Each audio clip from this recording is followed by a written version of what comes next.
Musical Talk, the UK independent musical theatre podcast.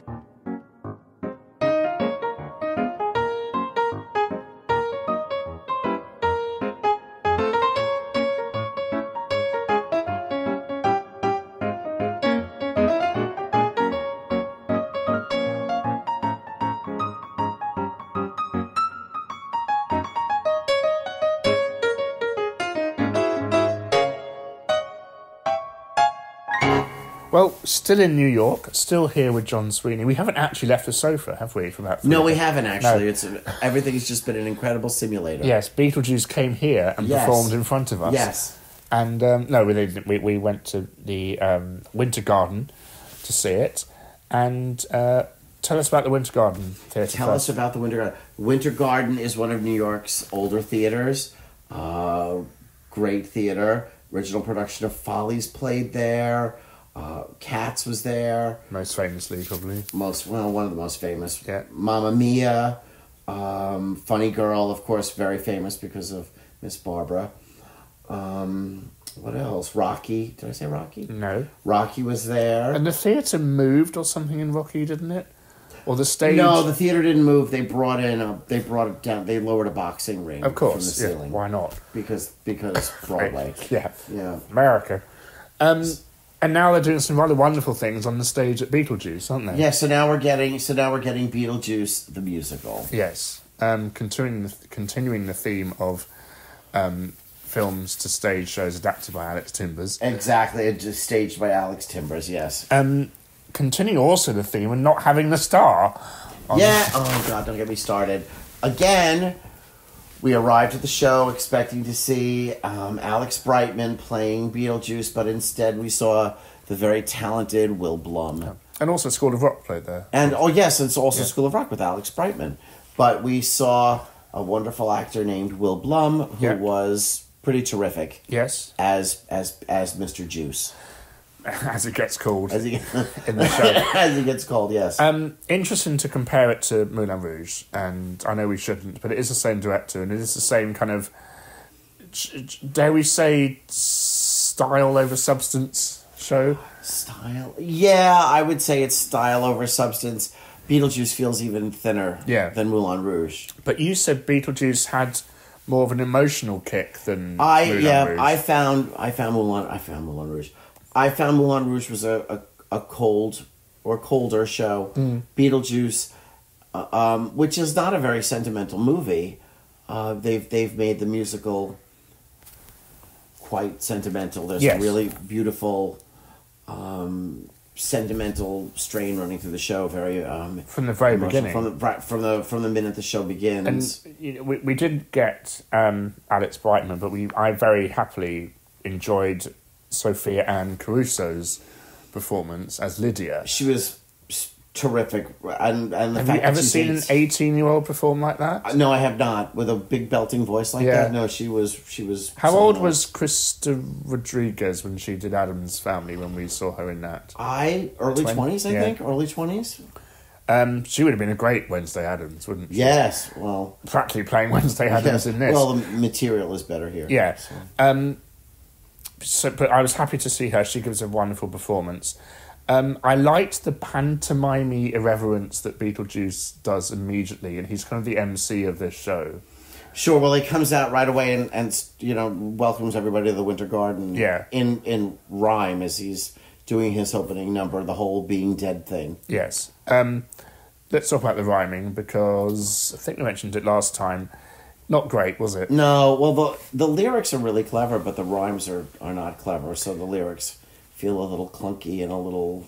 Music and lyrics are by Eddie Perfect, who is this kind of random Australian comedian that's popped out of nowhere, and he did King Kong. Now, tell us about King Kong first. Do I have to? We got a minute. All right. So Eddie Perfect apparently wrote a score for King Kong that they... Did they use it in Australia when they did it? I don't know. I don't know. Well... He wrote a dreadful score for King Kong, the musical here in New York. Every time people started singing, I kept thinking, oh, no, please stop singing. This, I have to say... Did the monkey sing? No, he did not That's sing. a He didn't. shame. He just grunted and did Oink. monkey noises. Oink. oing, you know, like ooh ooh ooh. Yeah. This score, on the other hand, it's a lot of fun. It's really bouncy and a lot, you know, another cast recording that I'll definitely pick up. But the lyrics are kind of all over the place. Very funny when you can understand them. What's also very interesting and very similar is you can tell that he is not only influenced by but great friends with Tim Minchin. Well, really, I mean, how many more Australian composers lyricists are we going to get on Broadway? But they have the same lyrical style. Yes, they do. They rely more on wordplay and assonant rhyme. Yes. Mm-hmm. Than perfect rhyming that we should still expect in songwriting nowadays, even though it seems to be a dying art form. Wind that old record up again, would you, John? And I will repeat it ad nauseum. The reason I wanted to see Beetlejuice much for Moulin Rouge was because I'm an easily pleased person when it comes to theatre. If it has big lighting and sets and special effects and things like that, I'm pretty happy. And I think we were all very satisfied during this production. Yeah, it was the same type of crazy rock concert vibe running through the theatre. I mean, people were screaming and yelling. Well, you said people were screaming and yelling in a good way when characters entered. Well, that's what I was saying. I thought that they were more famous people in the show than there actually were. I said to you at intermission, they were applauding the characters. So this film, a puppet came on with a shrunken head, and everyone went bananas. They went bananas when the shrunken head came on. Exactly, and the snake. I mean, people. This is a cult film. I mean, well, name a Tim Burton movie that's not a cult film. And people know the iconic characters, and the characters look like the characters in the original, in the movie. I thought it strange the show just started. There was no build-up. I mean, right. The lights went out. Lights went out, and there was thunder and lightning. And I thought, oh, hang on, it started. Yeah. No one sat down. No one's quiet, and is that they just normal jumped on into it. No, there was no turn your phones off announcement. There was no. Was. It just was in the form. It was in the song, right? Yeah. He mentioned it in the show. Didn't work, of course, but they were. I don't know. They were pretty respectful. Yeah, they were fine. I mean, the odd Instagram. It is. It is what it is. We had Kerry Butler in the show. Not that you'd know. No, you leaned over and you said, "Is that Kerry Butler?" And she bottled her way through it. And I was thinking, I have no idea. She's totally wasted, she's in the Gina Davis role.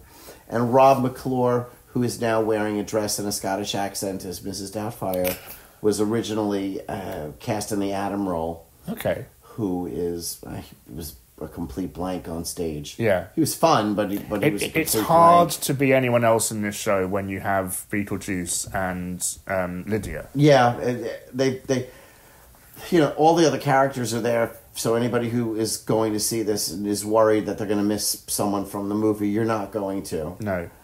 There's no model from the movie. If you remember the movie, there's... it's a Tim Burton film, so this whole second half of the movie is kind of all over the place. Yes. This does clean up the story, even though it has the second act. The second act is not as strong as the first act.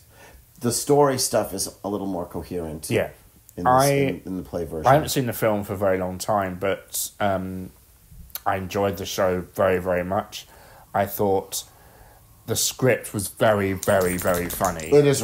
It's really funny. They were, one of the things that I noticed right away in the movie, if I'm not mistaken, the ghosts that live in the house were killed in a car accident. Okay. And in the film, they're jumping in the show, they're jumping up and down on the floor because there's a squeak in the floor. They're jumping up and down on the floor, and then well, I won't spoil it, but it is different from the movie, and it's extremely funny. But there are some wonderful lines. There's a bit involving NPR, which you laughed at. Yes, there was an NPR reference that Nick didn't get. There's a gay Republican joke. There was a lot of gay jokes. A lot of making Adam uncomfortable on stage. Beetlejuice is very pansexual. Yes, in this version of the story.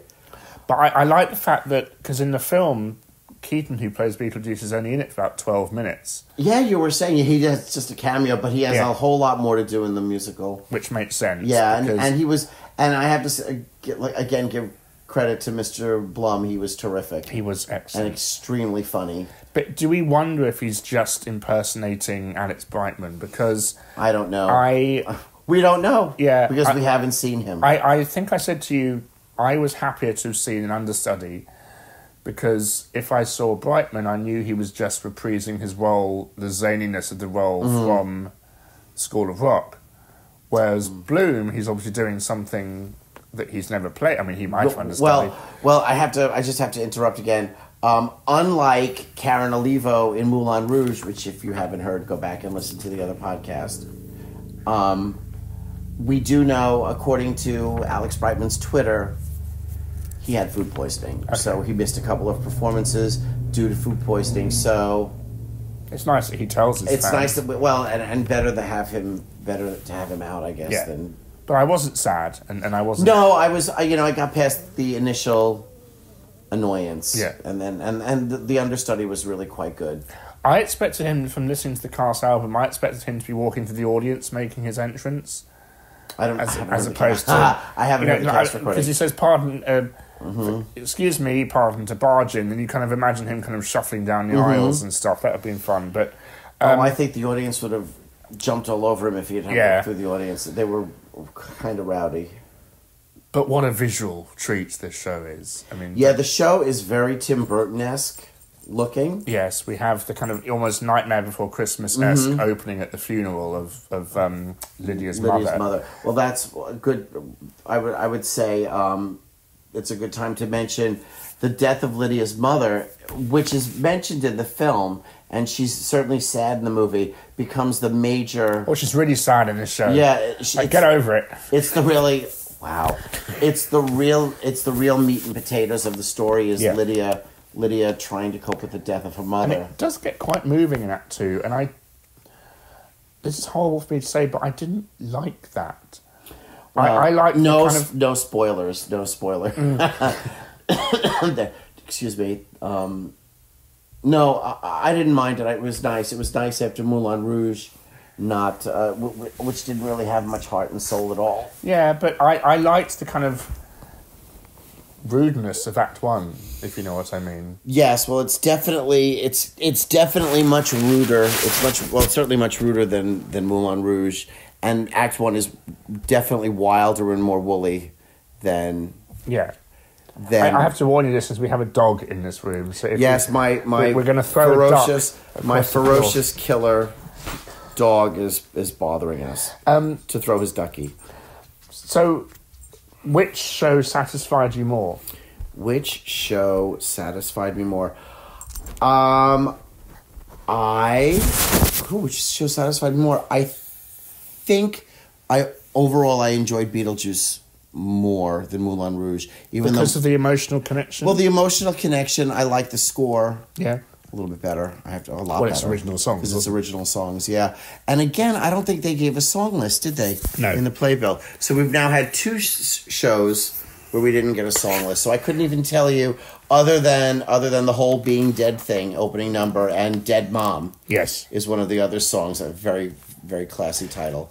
We did go with a friend of mine called Andy, and he loved the show very much. He works in the entertainment business as well, so he loved the lighting and the sense of depth that the set provided, and some projection mapping, some fun stuff that was going on. What he didn't like was the $45 gin and tonic that he asked for. My God. Well, I didn't realize that he needed a drink. I should have known, because he's British. British people drink. Yeah. And they drink gin and tonics. Yes. That's how they make their money. The theaters make their money through the complete upselling. I mean, I'm happy to pay $25 for a brochure, but you can keep a brochure. You get a $45 sippy cup. Yes. But, so Andy got himself a $45 sippy cup. But they were giving away free key wings that night, which was nice, and exclusive playbills. Well, yeah. Well, you were telling me, and I didn't know this, but if you go to Beetlejuice on certain performances, they are giving out, as you said, special playbills and free stuffs. And also, if you're on Broadway, don't really worry about the start time, because it's not going to start on time. Oh, it started pretty close. It was 7:15, really. Was it quarter after? It was, wow. Yes. There was something I wanted to mention. And And people, if you do want to see Beetlejuice, if Beetlejuice is on your list, go see it. Yeah. It's doing 95% capacity, but apparently at this point, it's the January and future's- February, there are deals. Yeah, there are huge deals for January and February. But after that, I don't know what's going to happen. They may move it, or more likely, they're going to close it. So It was pretty... I mean, I remember saying to you in the queue for the merchandise, as they were handing us menus for what we wanted to buy, yeah, I never got that before. That's crazy. it was mental. Everything was a queue to buy something in that auditorium. Well, according to what I saw, they've been doing 90 to 95% capacity. Yeah. So the show is doing well. So apparently the announcement that they were going to close it is getting people to go see the show. So that's what you got to do, people. You got to go out and support the shows before they announce that they're going to close, and you have to go see it. But could they move a set that big? I think so. Yeah? Do you think they would be wise if they were to move it to another house?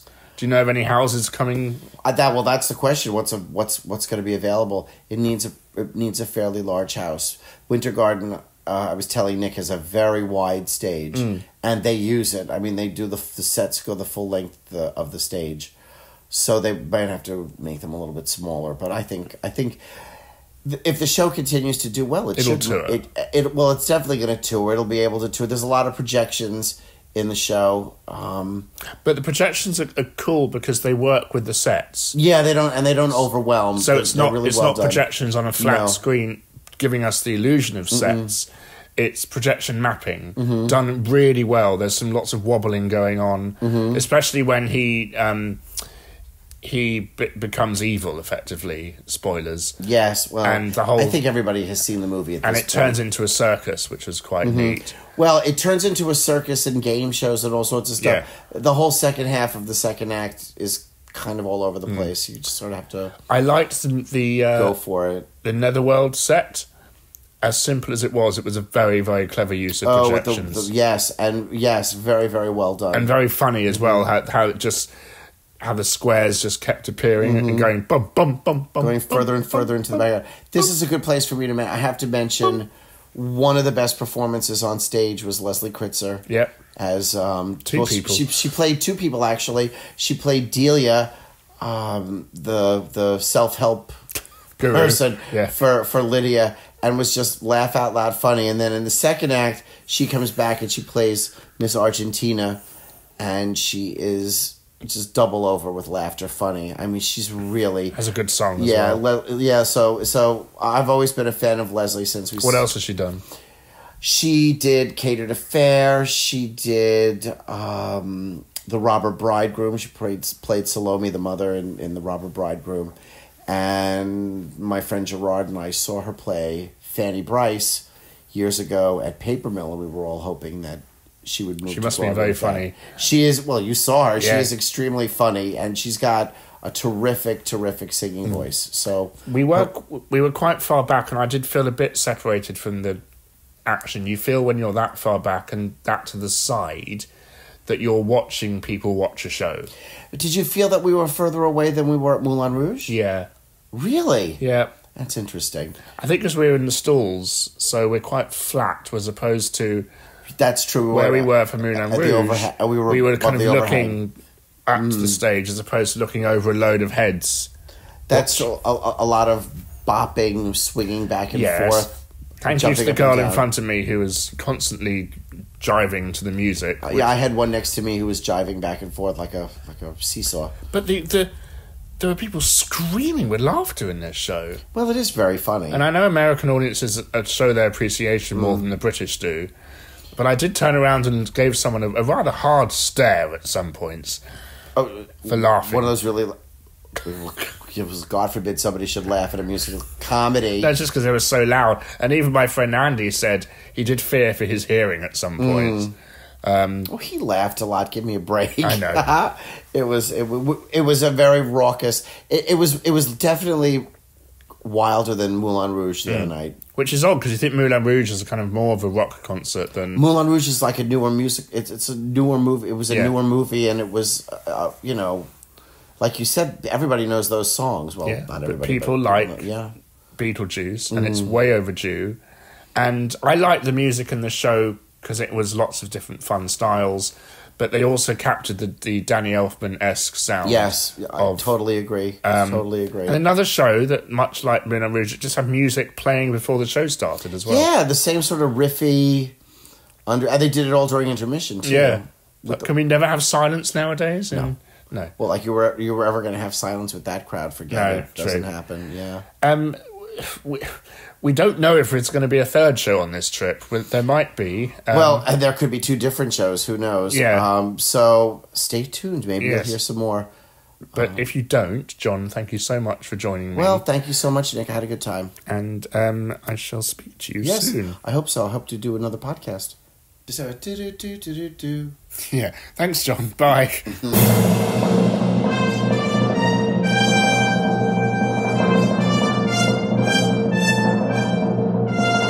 Musical Talk. So, still here in New York. It's my final day, and the kind of part 3 of this musical theatre trilogy that we're covering here on the podcast. Still sat here with John. Hey, John. Why are you still here?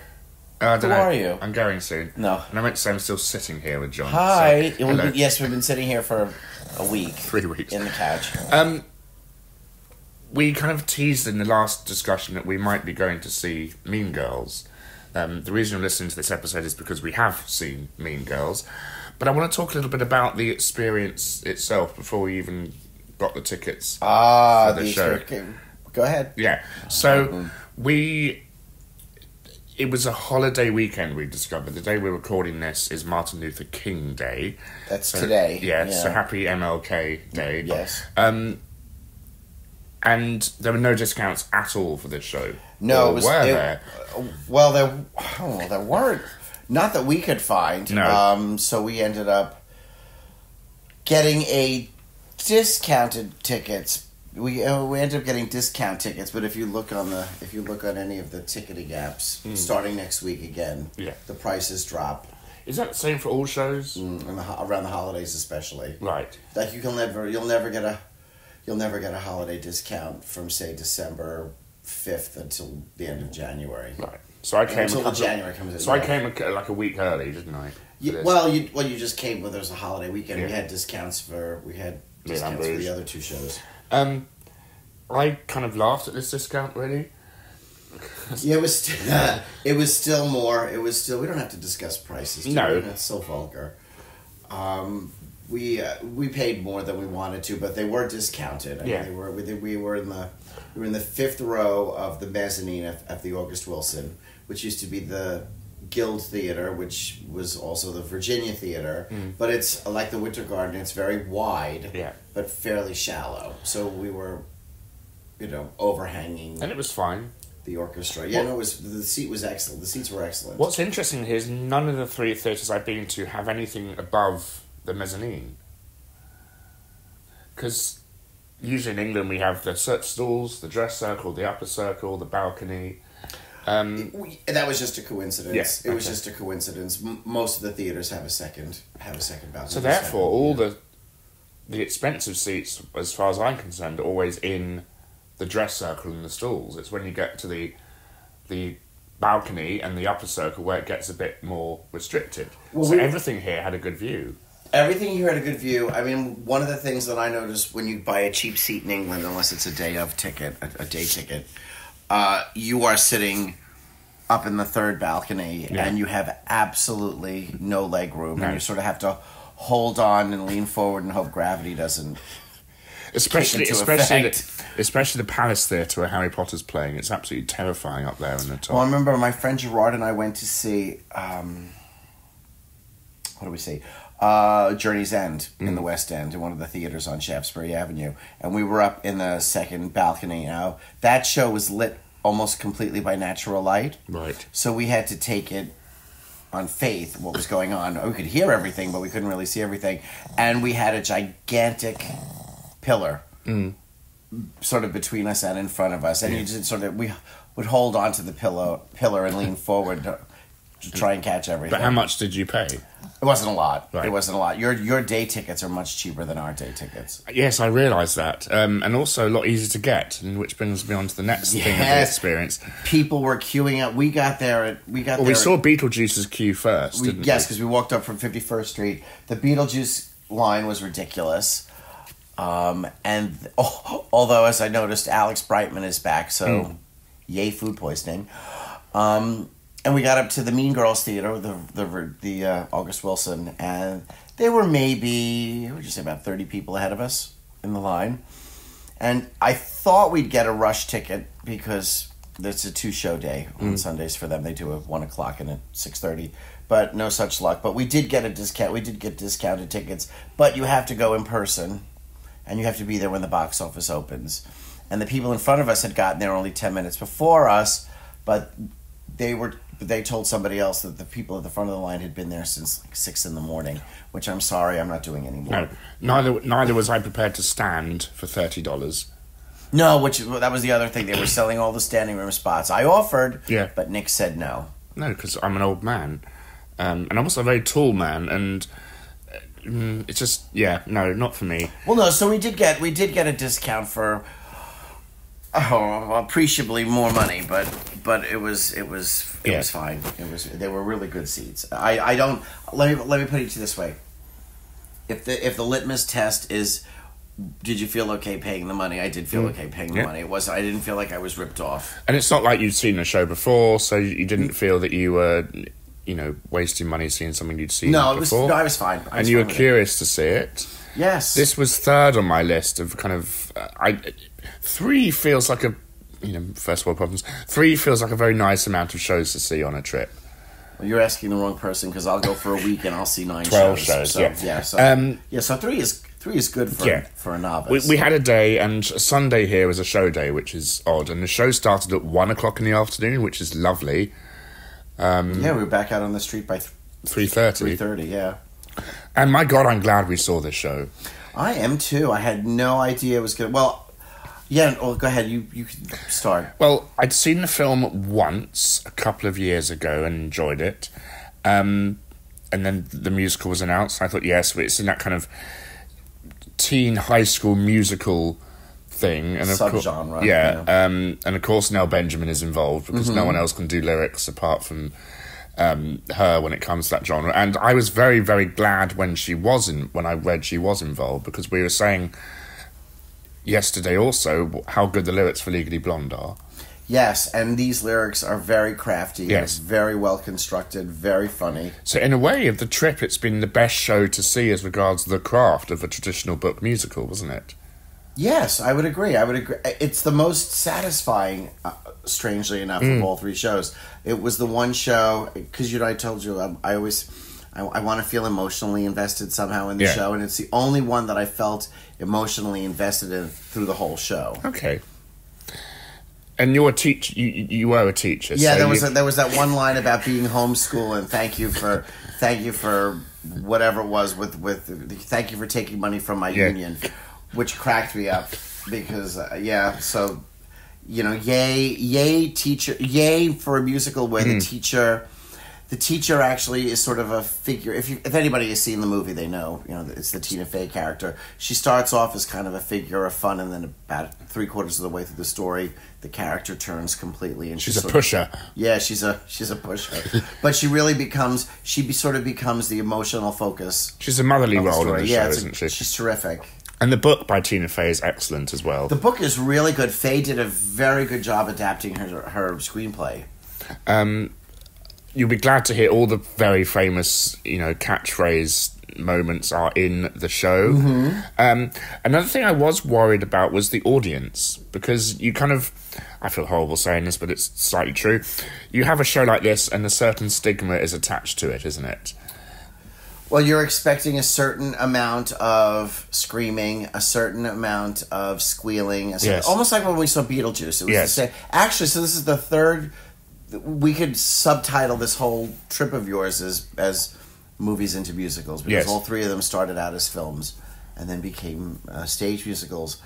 Or self-help book in the case of Mean Girls. I have to say this was the best behaved audience of the 3 shows that we saw. And do you think it was because it was a Sunday afternoon? And no, I just think it was just a better. They were just a better behaved audience. We had a group of very young girls right in front of us, and I'll say, after watching the show, I don't know if thematically it's completely appropriate, although the whole girl empowering themselves story is really important and a really important angle for any girl. The show is a little racy. Yeah.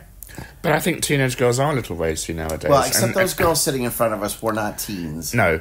But they probably feel like they're watching something quite grown up. And yet it's something they can relate to as well. And what was the one? There was one talk about. They were talking about masturbation or something. Or there was it was spoiler alert. But if you've seen the movie, spoiler not spoiler. About what I said. They were talking about how Regina was cheating on her boyfriend with the guy in the lion suit. And I specifically watched to see, and the mother just turned and looked at her kids. So my guess is the kids were kind of prepared that it was going to be a little dirty. I mean, the kids are probably less shocked than the mother was, because the kids had probably seen the film. Yeah, I actually thought the show was a little dirtier than the movie. The movie's not quite as dirty as the show. But the songs are excellent. The score with music by Jeff Richmond, who is Mr. Tina Fey, was really catchy. There was one song after another that they were just really bouncy and they stuck in your head. And you mentioned Nell Benjamin's lyrics, which I thought were superb. Yes. Really, some good. critics didn't like them, though. We were reading the New York Times review of Ben Brantley yesterday. Oh, well. And, he said they weren't very crafty compared to the book. And I think, well, you can't compare Tina Fey, who knows this story in and out and is able to, write jokes and things. I would agree on that level. I don't think that the score rises to the level of her book. The book is incredibly smart and incredibly witty and incredibly funny. And the score is not quite up to that level.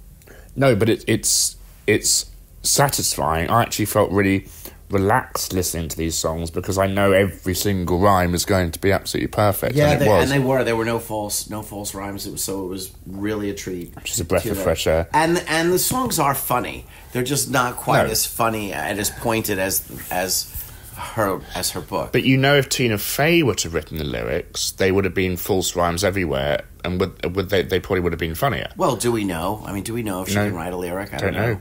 Does that stop anyone else writing lyrics? She can do car insurance commercials where she lets a man lick her on the face. So maybe she can write. I guess anyone wants to do that low. Amazing cast. Yeah, again, they've swapped out the original cast with some new people and kept some original. And once again, I'm gonna call this Nick's trip or the curse of John the got understudies. burned. I got burned for a third time, so I was 0 for 3. A friend of mine said, what was her name? The actress who plays Janice, Barrett Wilbert Reed, everybody says was really wonderful. And we got the program insert, and it was not Barrett Wilbur Reed, it was Olivia Kaufman, who, surprise, surprise, was fabulous. She was really, really good. And so I was really very pleased with the, I mean, not that it matters, I was pleased, big deal. She was really terrific. I didn't feel like with the other two shows. I didn't feel as though we were missing out on someone. The lead girl was extremely good, and she really goes on a journey, doesn't she? She's Katie or Regina. Katie. Katie, who was Erica Henningsen. Yes, who's leaving soon. Yes, as we heard on the radio yesterday. Yeah, she was terrific. She was really terrific. The standout for me was what's her name? The girl who played Gretchen Wieners, Christina Alabato, who I thought was terrific. And one of the things that the score did, which I thought was a terrific thing, was with the plastics. It kind of gave them a little more meat on their bones. So Gretchen's character, who in the film is really sort of just like the chocolate bar does. Yeah, Gretchen is just sort of a very needy character who kind of goes along with what Regina says, but you see the desperation that she has. Is this the dumb one? No, that's Karen. I still don't know the name. The dark-haired girl. Who had an amazing voice. Yes, and who sets up the whole basic story in the second half. Sets sets up what happens. But I thought that the character that was really touching was the dumb blonde, dare I say. Yes, yes. Kate Rockwell, Yeah. who played Karen, was sensational. She was so funny. So funny. And again, the score kind of gave her a little more of a backstory, a little more meat to her bones. And she had one of the single funniest songs in the show about Halloween. Yes, which I loved. Which was just Explain that out. song. She comes on and she does this whole, it sounds like a beauty pageant acceptance speech where she says everybody should, if she would make sure became world that leader. Halloween, she became world leader, Halloween would happen every day, and so would world peace. And then she goes off and she starts it again, and it just becomes this entire number. I mean, if you've ever wanted to know what sexy corn looks like, Or sexy Eleanor Roosevelt. Sexy Eleanor Roosevelt or a sexy Rosa Parks. And this goes on the gag that at Halloween, all teenage girls dress in sexy costumes as opposed Which, of to... course, has this great payoff Yeah. when Katie comes in dressed as like a vampire bride or something, and they're all genuinely terrified of her. I liked the whole animal allegory that they had in this, where because Yes. Katie was raised in Africa, in Kenya, and so it had that kind of whole, the females on the hunt for the male and stuff, and the mating rituals. Yeah, and stuff. again, that's a really intelligent expansion from the film, because the film has that stuff. I mean, there's a couple of scenes in the movie where they do, Katie suddenly roars like an elephant or something. So roars like an elephant. Roars like a lion. Makes a no. Do that again. You sound like the siren that went off earlier. No. No. So yes, you're right. No, the allegory with the animals is terrific, and then they do that big number where everybody comes in dressed up as animals, which is sort of a spoof of Lion King. It was very funny.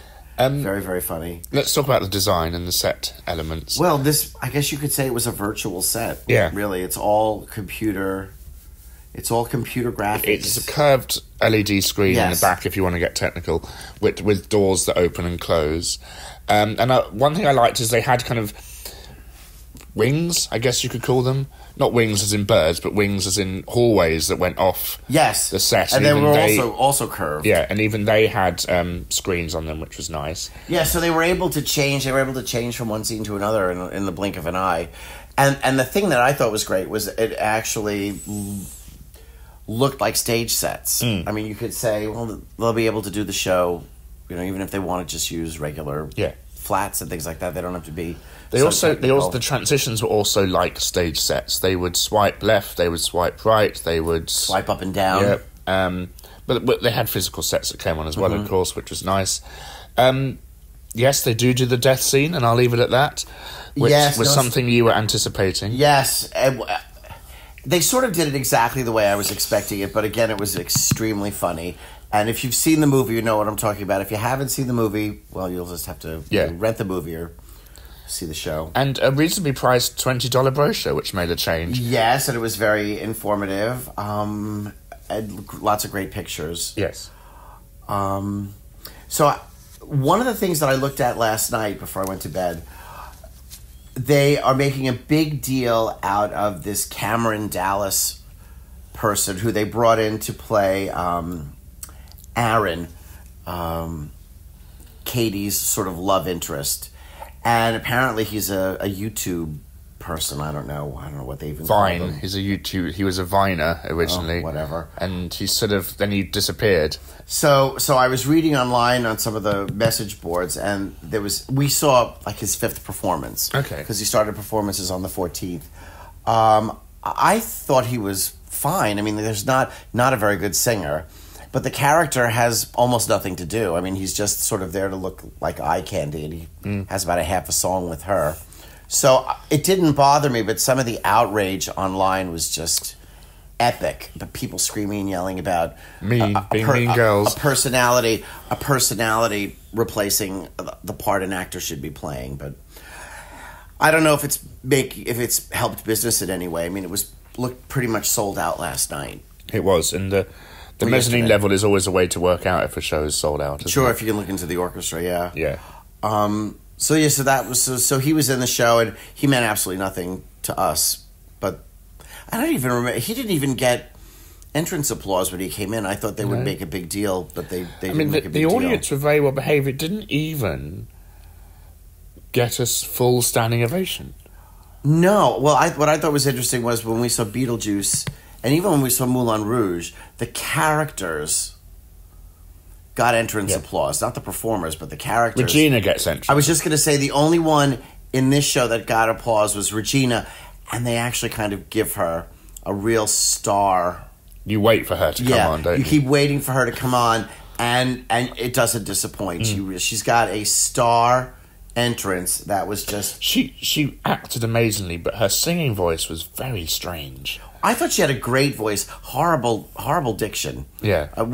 I turned to Nick at one point and I said, I have no idea what she's saying. But the songs are reasonably... The plot points the songs are putting across are very easy to understand, so you still know what's happening. But it's a shame because her lyrics are worth hearing. Yes, and Regina, it was played by Renee Rapp. I don't know if she's in relation to the Rent Rap or the Playwright Rap. Do we know what else she's done? I mean, I guess what's good about this show is a lot of them are kind of because they're young. A lot of them are making their West End. I hope not. Their Broadway debut. Well, yeah. So Renee, this is her Broadway debut. See, I just told you that. Mm-hmm. So she was really very assured, very good on stage. And looks the part as well, as they all did. And they do carry on the sight gag of her getting heavier. Yeah, which is clever. So they put her in ever increasing fat suits. This was the one show that I thought really, even more so than Beetlejuice, even more so than Moulin Rouge, really copied the physical aspects of the movie. All of the actors and actresses resembled the actors who played them in the film. I mean, the Katie wasn't really Lindsay Lohan looking, but she had long hair, and I thought she had some Lindsay Lohan mannerisms. Yeah. And the three plastics could have been the girls from the film. I mean, and from where we were sitting in the front mezzanine, very well might have could have been. Yeah. But yes, that ends our trip. Well, before anything else you want to say? One last thing I want to say about the show. Just like in the movie, the two outcast characters are the ones that they were the ones who actually got the most applause. The Damien and Janice, and the Janice, of course, who was not Barrett, what's her name, but was Olivia Kaufman. But the Damien, Gray Henson, is the original. He's still in the original cast, and he was a delight, and he had the dream role, isn't it? Yeah, it is the dream role. The audience adores him the minute he walks on. He's got all the funny one-liners. He's the kind of Elder Cunningham Olaf of the show, yeah, isn't and he? he's got and he actually is, I think he's played Olaf. Yeah. And he's... no, actually, he hasn't. He should. He should. Or will. He's got a fabulous big tap number in the second act called Stop, which was really funny. Yes. It did have echoes of Book of Mormon, though, didn't it? Well, it's a tenth as dirty. I know, but, as Book of Mormon. But we have Stop and we have Turn It Off, and it's a tap number, and the irreverence, the general irreverence, is very. And I still think very similar. I still think Katie Nicolau, who directed and choreographed this, we should say, is one of the funniest choreographers around. Yeah, the choreography was great. And you always know with Casey Nicolau you're going to get a really solid, funny, well-directed show, and this is yet another one. And they do it. I've never seen a tap dance done with cafeteria trays. Yeah, they did a whole tap in the first act with the cafeteria trays, which was hilarious and clever and really exciting. So yeah. One thing I didn't like, and nothing about the craft or the piece, was a lot of the transition scenes, they were rolling tables and chairs on. Yeah, you mentioned that. You thought they made a lot of noise. And it's really loud. It's something where automation would really help out that show. Yeah, but I think because they had so much computer stuff to begin with, maybe they wanted a little bit of a human touch. I would have liked a bit more of a all singing or dancing set to go along with the all singing or dancing cast. There is something new coming though, which another movie to film. I think we mentioned this in a previous episode, but it's Mrs. Doubtfire that's they're pushing everywhere, aren't they? Yes. Well, I think, as we said before, I think they were a little nervous. Yeah. And what else are you looking forward to that I'm going to miss? What am I looking forward Apart to? from me going at the airport. Oh, dun dun dun dun dun. I can't. You put me on the spot. I can't really think of anything right now. I'll get back to you. Okay, all right. John, thank you so much for this.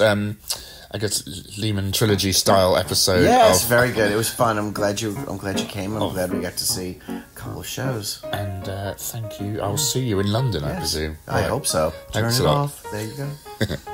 For more information about Musical Talk, please visit our website at musicaltalk.co.uk. You can email us at feedback@musicaltalk.co.uk, listen to past episodes on iTunes and YouTube, and follow our social media channels on Facebook, Twitter, and Instagram.